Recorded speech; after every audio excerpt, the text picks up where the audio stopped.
Olá, seja muito bem-vindo, seja muito bem-vinda a esse canal. Meu nome é Larissa Correia, eu tenho 32 anos, mãe, irmã, esposa, empreendedora, enfim, um monte de coisas. Hoje, coordenadora de eventos também. Fechei um contrato, por isso que eu tô sumida daqui, mas tô voltando, quero voltar porque agora as regras do YouTube vão mudar e aí a gente precisa aproveitar enquanto eles estão pedindo ainda 4.000 horas. Então, se você puder me ajudar, eu já vou te pedir antes mesmo de dar continuidade nesse vídeo, pra você se inscrever, pra você compartilhar, pra você comentar, interagir, porque isso vai me ajudar muito, tá? Tô com uma meta bem apertada, acho que às vezes a gente precisa da pressão pra agir, mesmo isso não sendo o melhor cenário. Quero falar de uma coisa que eu tenho aprendido nos últimos meses, eu acho que com esse meu sumiço aqui, que pra mim tem feito muito sentido, e eu acho que é hora da gente conversar um pouco sobre isso. Nos meus outros vídeos, inclusive, eu contextualizo muito a minha relação com Deus em alguns momentos, mas eu tenho tido algumas experiências ou tenho visualizado que as experiências que eu achava que eu tinha, né, com Deus, elas simplesmente aconteceram muito porque eu trabalhei para que elas acontecessem, né? Então, eu vim de 2 anos aí muito conturbados, onde eu tinha uma vida super confortável e desde que eu engravidei do meu filho, a minha vida foi assim, ladeira abaixo, né? Perdi a sociedade numa empresa na qual não tinha uma rentabilidade muito grande, mas que me dava muita flexibilidade de horário, que ia permitir que eu tivesse uma maternidade dentro daquilo que eu imaginava que seria o ideal. Então, foi uma amizade que acabou junto com essa sociedade. Aliás, duas amizades, porque nós éramos um trio, né? Não de sócios, mas de amigos, e duas de nós, né? Dois de nós resolvemos ser sócios. E aí, por conta de eu acredito olhando da minha perspectiva, tá? Porque eu nunca posso falar do outro, mas da minha perspectiva, acho que faltou ali um pouco de reciprocidade e eu, infelizmente, não sabia me posicionar sobre essa falta de reciprocidade e acabei preferindo sair. Só que eu saí, né, com uma mão na frente e outra atrás, de uma forma muito corajosa, mas também muito. Com muita falta de inteligência, né? Emocional, estratégica, empresarial. Enfim, e não deu certo, né? E aí, desde então, a gente viveu momentos muito difíceis aqui em casa, momentos onde faltou comida na geladeira, momentos onde eu questionei muito o que era aquilo, né? O que estava acontecendo naquele período da minha vida. E aí, eu acho que uma forma da gente sair do problema é quando a gente traz a responsabilidade pra gente, que é a responsabilidade de entender que eu fiz escolhas que não eram inteligentes, que eu não estava no momento maduro o suficiente para ser mãe ainda, profissionalmente falando, não emocionalmente, porque eu acho que eu sou uma excelente mãe nesse ponto, mas eu não tava preparada financeiramente para receber um filho, enfim. E aí, com isso, eu tive que sofrer as consequências, né? E sofrer as consequências naquele momento me levou muito para um lugar de crença, de acreditar que Deus poderia fazer algo por mim. Que Deus poderia olhar pra mim, que Deus poderia ter misericórdia de mim. Porque por mais que eu tivesse feito escolhas não muito inteligentes, eu me considero uma boa pessoa, eu me considero uma pessoa que não desagrado a Deus nas coisas que eu faço, eu sempre busco, né, ter um viés muito justo, sempre busco olhar para as minorias com responsabilidade, sempre busco igualdade social, sempre busco, né, ter amor, respeito pelas pessoas. Então, assim, quando eu olhei para minha situação, eu falei, tá, estamos passando por um momento ruim, mas Deus não vai me desamparar neste momento. E aí, gente, foi que algumas coisas começaram a acontecer que eu entendi que talvez Deus, ele não fosse me acudir naquele momento. E aí, mais uma vez, diante de todo aquele cenário, eu tive que trazer a responsabilidade pra mim. Então, orando, pedindo, implorando, indo aos cultos sem o dinheiro da gasolina, né? Enfim, com uma dificuldade enorme, faltando coisas em casa, fralda do meu filho, a nossa família ali, do jeito que dava, né? Tentando nos ajudar. Mas o socorro não veio, né? O socorro, ele não veio dos céus como eu imaginei que ele viria. E isso dentro da sua crença, né? Da sua religiosidade, você pode dizer, ah, mas Deus não é obrigado a atender todas as preces. E ok, né? Eu acho que é justo esse pensamento, mas eu também comecei a questionar em todos os momentos onde eu precisei muito de Deus e Deus não estava, né? Ou ele estava e preferiu se abster daquele momento. Como, por exemplo, as violências que eu sofri na minha infância, como, por exemplo, as dificuldades que eu tive na minha vida adulta, porque eu saí muito cedo da minha casa, e Deus não me ouviu naqueles momentos, né? E eu me considero uma pessoa boa desde então. E aí eu sempre gostei muito de ler e ouvir e assistir coisas sobre desvio de caráter de pessoas religiosas, né, ainda mais as de alto escalão, como João de Deus, como Edir Macedo e etc. E aí eu comecei a entender que talvez eu estivesse realmente buscando coisas que eu não ia ter, né? Seja porque talvez Deus não goste de mim, ou seja porque talvez realmente só a gente pode fazer pela gente. Então, nesses 2 anos, depois de implodir, de implorar, porque eu tinha uma ideia, né? Se você olhar meus vídeos aqui, eu tinha uma ideia sobre a minha maternidade, do que seria inegociável, e uma coisa que era inegociável era colocar meu filho tão cedo na escola. E aí eu olhei para aquilo e falei, não, tá bom, ele vai pra escola, inclusive ele tá indo, tá se adaptando. Vocês acreditam, gente? Mãe é uma loucura, né? Ele tá se adaptando muito bem. Mas eu entendi que talvez eu não ia ter as minhas respostas, né? E aí eu comecei a fazer o meu network, eu comecei a arregaçar as minhas mangas, eu trabalhei incessantemente, às vezes 18 horas por dia, 16 horas por dia, 14 horas por dia. Eu chorava, gente. Eu tô na primeira segunda-feira, hoje é terça-feira, eu tô gravando esse vídeo, espero subir ele hoje pro canal. Mas ontem foi minha primeira folga sem nada pra fazer, assim, né? Que fosse demandas realmente, porque as outras folgas eu optei por ficar com meu filho em casa, e aí a gente não descansa, né? Se você é mãe, assim como eu, você sabe disso, a gente não consegue simplesmente descansar com uma criancinha em casa de 2 anos, querendo atenção, querendo dinâmica. E eu também tava com uma dificuldade, porque todas as pessoas do meu trabalho que dependem de mim estavam trabalhando nos dias das minhas folgas. Então, mesmo que eu estivesse de folga, meu WhatsApp não tava parando de, né, eu não parava de ser acionada. E tá tudo bem, né? Aquela história, o lado negativo, às vezes, ele existe e a gente precisa lidar, os prós e os contras.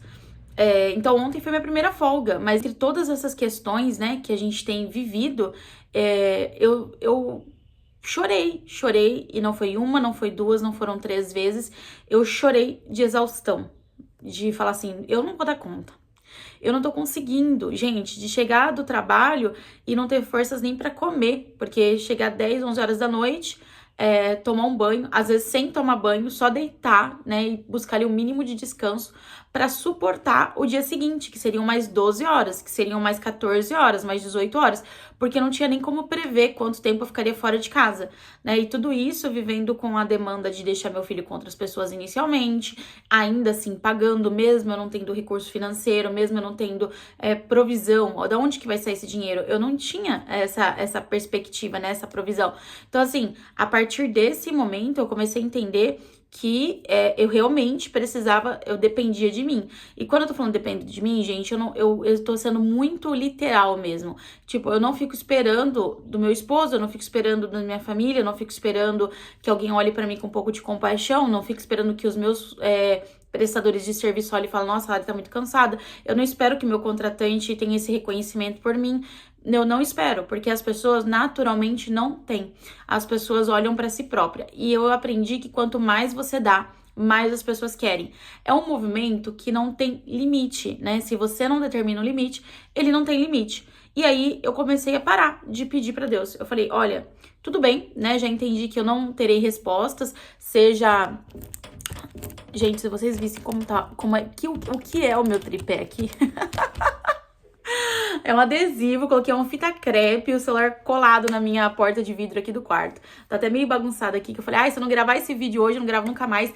E pra quem sabe, se a gente começa o serviço de casa, ele não acaba. Então eu precisava colocar alguma coisa em prática aqui pra eu conseguir subir o vídeo. Enfim, eu me justificando aqui. E aí eu falei, tá, beleza. Eu já orei, já pedi, já jejuei, já clamei, já louvei, já fiz tudo que eu tinha que fazer. Eu não tô tendo esse retorno e tá tudo bem, né? É um direito também de Deus não me responder na medida que ele não quer me responder. E aí eu falei, tá bom, então eu vou atrás do meu e eu tô fazendo o meu. Só que eu parei de orar, parei de pedir, parei de orar. Coincidentemente, dentro da lei da atração, né? Que eu também tenho um conceito diferente para a lei da atração. Eu faço alguns exercícios, mas na minha ideia isso não substitui a Deus, tá? Mas a lei da atração, ela fala um pouco sobre isso, né? Sobre a gente sair desse lugar, dessa energia, desse posicionamento de pedir, de implorar, de não se sentir merecedor, de não sentir que aquilo é seu. E aí eu acho que isso também faz um pouco de sentido, porque tira a gente desse lugar de inativo, né? De sentado, de espera. Vira uma esperança de espera. E eu queria uma esperança de esperançar, né? De agir, de buscar. E aí eu tenho feito esse movimento. O que eu quero dizer pra você, talvez com a mensagem desse vídeo, não quero dizer pra você parar de crer em Deus, não quero dizer pra você mudar de religião, não quero dizer pra você se tornar, né, enfim, nada. Eu acho que eu não tenho direito de falar nada sobre isso, cada um sabe da sua experiência espiritual, da sua experiência ali individual com Deus. Eu acho que é importante que você acredite em algo. A gente precisa, enquanto ser humano, acreditar em algo, seja em você mesmo, seja no universo, seja em Deus, seja nos orixás, não sei, mas eu acho que isso é algo inerente ao ser humano, ele precisa acreditar. E aí, gente, o meu ponto é, se você está num lugar de espera, se você está sentado, aguardando que o milagre, ou que o seu marido, ou que os seus amigos, ou que os seus funcionários, ou que os seus filhos, né? Porque eu posso estar falando aqui com pessoas que já têm filhos grandes. Às vezes a gente se sacrifica, a gente faz tudo, e aí em algum momento a gente está esperando esse retorno. Eu tenho pra dizer pra você que esse retorno não vai vir, porque primeiro que a gente precisa fazer as coisas sem esperar nada em troca, porque a gente não sabe o dia de manhã. Pode ser que essa pessoa só não queira fazer, ou se a pessoa, ela só não estará lá pra fazer, a gente não sabe, né? A gente pode estar num casamento hoje, a gente tá se desdobrando, virando em 30 pra suprir aquele casamento, e aí amanhã ou depois ou essa pessoa venha a falecer, ou essa pessoa simplesmente se separa de você, e aí você não vai ter esse retorno. Então, se você for fazer algo, que você faça consciente de que esse algo, ele tá sendo feito, mas não necessariamente ele vai ter retorno. E, principalmente, que você se coloque como prioridade da sua vida.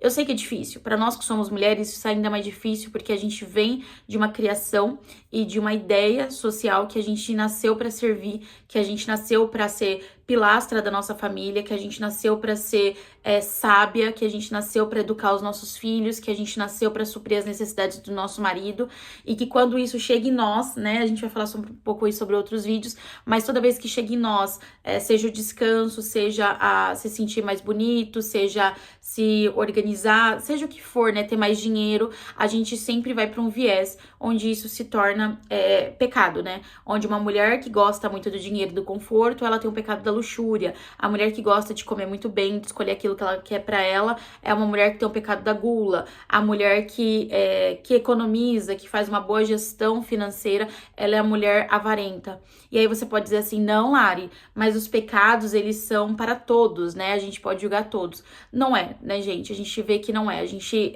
vê pessoas a todo momento aí, homens, em situações de liderança, com muito dinheiro, esbandejando dinheiro, inclusive negligenciando a família em prol do dinheiro, e esses homens, eles não são vistos assim. Esses homens, eles são vistos como pessoas bem-sucedidas, bem relacionadas, pessoas que venceram na vida. Então, toda vez que a gente vê uma mulher nesse lugar, a gente acaba associando essa mulher com uma mulher displicente, como uma mulher negligente com o seu lar.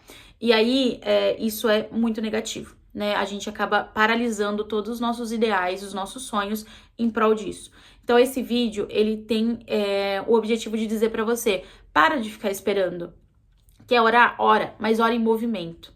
Ora fazendo seus projetos. Ora tirando do papel seus sonhos. Ora tirando um momento para descanso. Ontem, meu filho, ele foi pra escola e eu tinha pra mim que no dia da minha folga, meu filho tinha que ficar comigo. Só que chegou um ponto que eu não tô pintando o cabelo, que eu não tô raspando as pernas, que eu não tenho tempo pra escovar uns dentes, sabe? Minha casa, um furdunço e eu lá. Não, porque eu tenho que ficar com ele em casa. Será que eu tenho que ficar com ele em casa? Será que eu preciso me sacrificar a esse ponto pra viver a maternidade? Será que essa é a maternidade saudável? Sabe? Eu tenho que me anular 100% enquanto pessoa para estar disponível para o meu filho? Será que meu filho precisa dessa mãe infeliz, cansada, exausta, para ela se sentir mãe? Será que isso não é sobre a gente e não sobre o filho? E não que o nosso filho não precise da gente, não que a gente não tenha que estar presente, porque eu acredito muito que presença é inegociável, mas eu acho que a gente precisa encontrar um equilíbrio. Eu acho que pra gente viver os nossos papéis sociais, isso não pode significar de forma alguma negligenciar, anular e recusar os nossos anseios, a nossa individualidade, a nossa essência enquanto pessoa. Então, eu trago isso pra você. Quer continuar orando? Ore, mas ore em movimento. Não fique esperando cair do céu. E depois você me conta como é que foi, sabe? Vai em movimento. Olha, eu acho que nesse momento eu tenho que abrir um negócio, nem que for pequenininho. Inclusive, a gente vai falar sobre isso porque eu quero abrir um negócio de casa, porque eu tô trabalhando muito, eu trabalho fora e esse não é meu objetivo, eu não quero ficar trabalhando fora incansavelmente, eu quero trabalhar pra mim, esse é meu objetivo e eu já tentei me encaixar em diversas caixinhas pra me recusar a estar nesse objetivo, pra me sacrificar em prol da família, em prol dos meus. Eu acho que os sacrifícios deram, esse é meu último sacrifício, se Deus quiser. Eu falando em Deus, né? Se Deus quiser e se eu quiser, então eu tenho que me movimentar pra sair desse formato, né? Se eu acho que isso não é pra mim, então o que eu posso fazer pra viver uma experiência que eu acho que é pra mim? Eu acho que é mais ou menos isso que eu quero trazer pra vocês aqui como um pensamento, sabe? Uma reflexão. Porque às vezes você tá deixando de tomar banho, você tá deixando de passar um creme na sua perna. Gente, tem coisas tão pequenas que são tão prazerosas. E eu não tô falando de uma perspectiva superficial, sabe? Mas uma perspectiva de autocuidado, de mandar uma mensagem pro nosso corpo que nós estamos aqui pela gente também, né?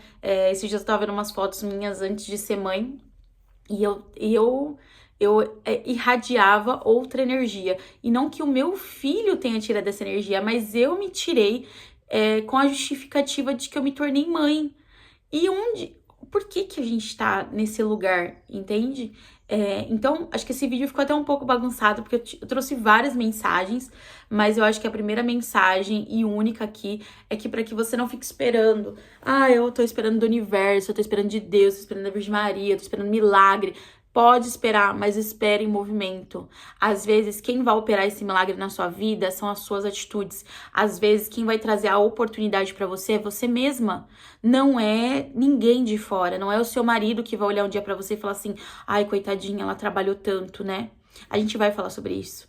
E a gente vai falar sobre isso de um lugar assim que nem eu imaginava que um dia eu ia falar.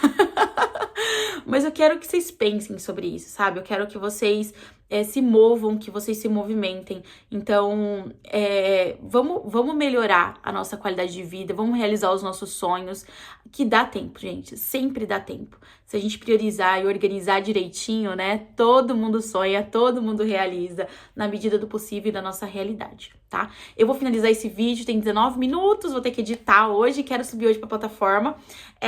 E me ajudem, por favor, chegar nas 4.000 horas de visualização para que eu consiga, enfim, poder entregar aí o melhor que eu tenho. Eu tenho certeza que eu tenho muita coisa boa para compartilhar, eu só não tenho priorizado isso. Então essa responsabilidade é minha, a responsabilidade de realizar esse sonho, de trazer aqui para vocês experiências, enfim, coisas pra gente refletir é minha. E só eu posso fazer isso por mim. Só você pode fazer por você também. Então, um grande beijo, muito obrigada, viu? Gratidão que você esteve aqui. De verdade, eu acho que isso é impagável, você tirar o seu tempo pra me ouvir. Então, muito obrigada mesmo, tá? Não esquece de compartilhar, não esquece de se inscrever, por favor. Um beijo grande, até o próximo vídeo, porque aqui pode demorar 1, 2 meses, mas sempre vai ter o próximo vídeo. Um beijo, tchau, tchau!